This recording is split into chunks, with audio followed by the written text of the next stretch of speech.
entrevistado de hoje é o candidato César Leite, do PRTB.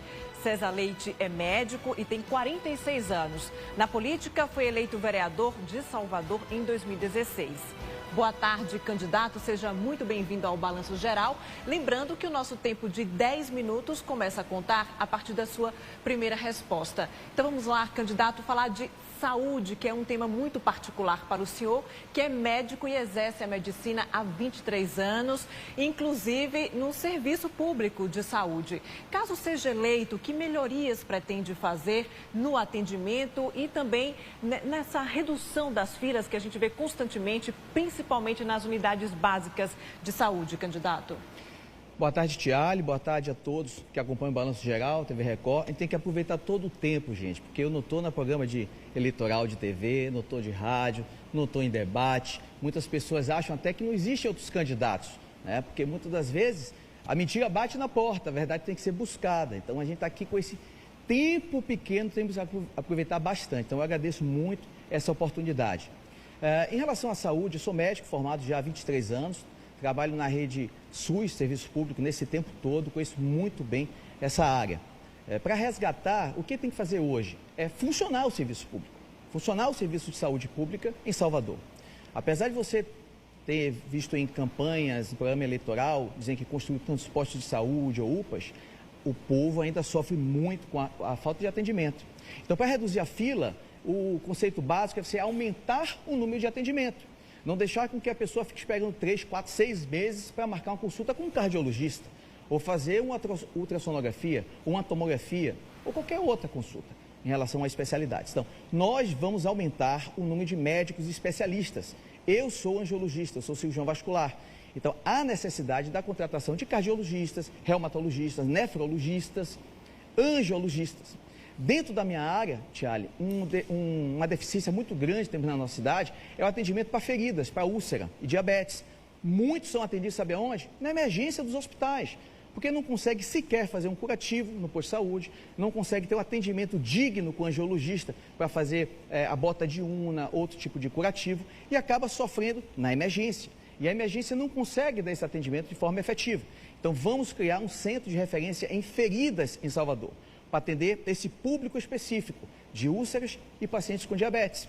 O idoso que faz tratamento contínuo, aquele idoso que tem hipertensão, diabetes, né, cardiopatia, que já usa a medicação a longo prazo, que tem mais do que 70 anos e dificuldade de pegar o exame, nós vamos levar na tua casa. Esse é um programa muito importante, que é o Remédio em Tua Casa. Qual é o objetivo? Impedir com que o idoso complique, porque o idoso complicando, ele vai para onde? Para a emergência. Ele vai precisar de leito, ele vai precisar de UTI.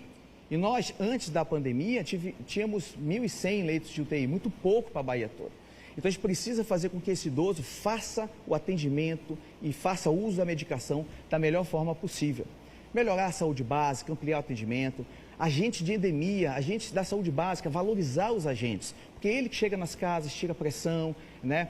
Eu tenho um filho com deficiência, com autismo, existe um questionário muito importante que a gente pode treinar o agente da saúde básica, fazer esse questionamento com crianças e você identificar precocemente aquela criança que tem sinais de autismo e aí a gente caminhar para o especialista. A questão de informatização da saúde é importantíssimo se fazer. E na saúde, algo que é muito importante hoje, para finalizar, porque é tanta coisa, né? O atendimento ao Covid. Pessoal, já temos o tratamento precoce há muito tempo. E isso que é a diferença. Aqui em Salvador, para dar segurança a você, que possa trabalhar, que possa fazer suas atividades, nós vamos instalar aqui o Centro de Combate ao Covid, com o tratamento precoce. Já conversei com a doutora Raíssa Soares, lá em Porto Seguro, e ela vai ser uma das coordenadoras. Porque se você tem o tratamento, tem que fazer. Não pode deixar o povo como está hoje. Se piorar, vá procurar a UPA. Isso não pode acontecer. E nem na questão da vacina, que tem candidatos, a maioria dos candidatos estão querendo obrigar você a utilizar uma vacina, mesmo não sendo testada.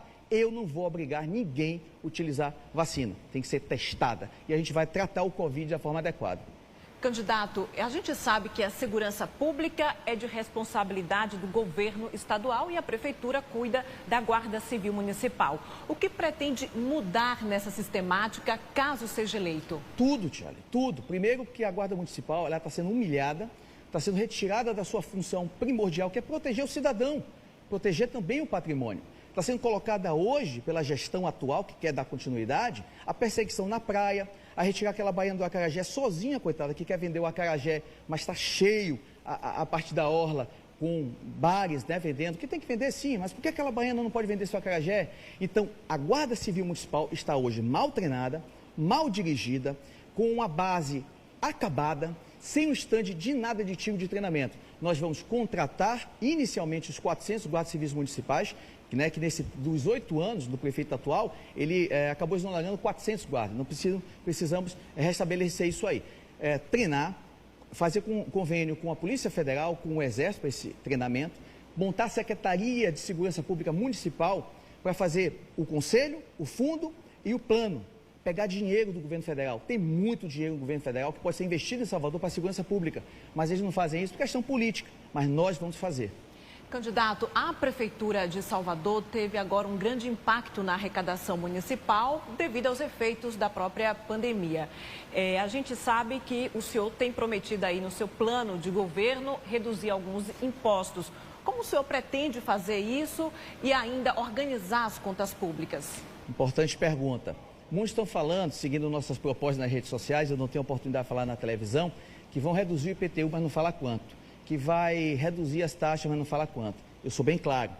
3 anos eu estou lutando para isentar a taxa de publicidade, isentar o TFF e redução de 40% do IPTU para quem produz. Isso chega em torno de 350 milhões de reais, esses cortes. Isso em lei orçamentária, que eu estudei toda a lei orçamentária. Só na Prefeitura de Salvador, o gabinete do prefeito custa 80 milhões de reais. Então vamos cortar dinheiro do gabinete do prefeito. Tem muita gente que perdeu a eleição e está no gabinete, a gente precisa retirar. Tem muitas pessoas que são cargos comissionados, terceirizados, que precisam ver se realmente estão trabalhando ou qual a eficiência de trabalho. Vamos cortar. Vamos rever todos os contratos dentro da prefeitura e renegociar todos os contratos. Para você ter uma ideia, se você cortar pelo menos 5% das despesas da prefeitura, isso equivale a quase 400 milhões de reais que está dentro desse corte. Então a gente precisa ter seriedade. Eu sou o único candidato que não tem rabo preso, sou independente, não tenho acordos com os outros partidos que precisam alocar cargos para esses partidos, então eu tenho independência total para fazer os cortes necessários, porque se o povo está sofrendo, a prefeitura tem que ter sua participação, não pode ficar tirando dinheiro de quem produz, dinheiro de quem emprega, as pessoas que hoje têm dificuldade para poder pagar, vamos chamar de situações da prefeitura, porque as obras públicas não param em nenhum momento. Os amigos não pagam em nenhum momento de trabalhar, fazendo os viadutos ou os asfaltos, mas pediram para você ficar em casa e não trabalhar. E como bem a Adelso falou, se não fosse o auxílio emergencial do Bolsonaro, que tem gente utilizando essa propaganda dizendo que é da Prefeitura de Salvador, muita gente estaria comendo carne de cachorro, Tiago. Agora, candidato, o senhor fala muito da independência partidária, né, do seu partido, mas a gente sabe que o Executivo Municipal, para governar, também precisa dialogar com os vereadores que vão assumir a Câmara de Salvador a partir de janeiro. Como o senhor pretende fazer esse acordo, esse diálogo? Sem problema nenhum. O vereador, eu como vereador, a gente representa segmento da sociedade. Temos que sentar, conversar com cada vereador, ver as necessidades do vereador que representa a sociedade e cumprir. Apenas isso. O legislativo tem que andar junto com o executivo para o bem da sociedade e não negociatas. Isso nós não vamos fazer. Eu gostaria, se fosse o caso, já está tendo tempo já cortando, né? Não sei se tem alguma pergunta a mais. Sim, candidato, eu gostaria de saber o seguinte, sobre a geração de emprego. A informalidade aqui em Salvador, de acordo com dados do IBGE, passa de 40% no mercado de trabalho. Então, como gerar mais emprego? Primeiro, investir no empreendedorismo, desburocratizando, né? Reduzindo essas regras, fazendo qualificação com nossos jovens, com aulas, né, com ensino de capacitação técnica, isso nós vamos fazer, e investir em empresas, como nós vamos fazer em Cajazeiras, de têxtil, vestuário e calçadista, e polo de cinema e audiovisual que vamos fazer na Cidade Baixa. Pessoal, eu queria pedir esse tempinho, esse 1 minuto e pouco que a gente tem, Thiago, pedir permissão a você, para falar o seguinte, gente, esse momento é muito importante, é único na verdade. É o momento que você vai se encontrar ali na urna e decidir para onde Salvador vai caminhar. Se Salvador, de 8 anos, que tem os piores índices de desemprego, você vai lembrar quem está desempregado na tua casa, dos índices econômicos pífios nesses 8 anos, da violência urbana, né, e da questão da escola, que nós vamos trabalhar com escolas cívico-militares também. Eu sou o único candidato conservador que defende a família, pátria, fé, a liberdade, aliado ao nosso presidente Bolsonaro.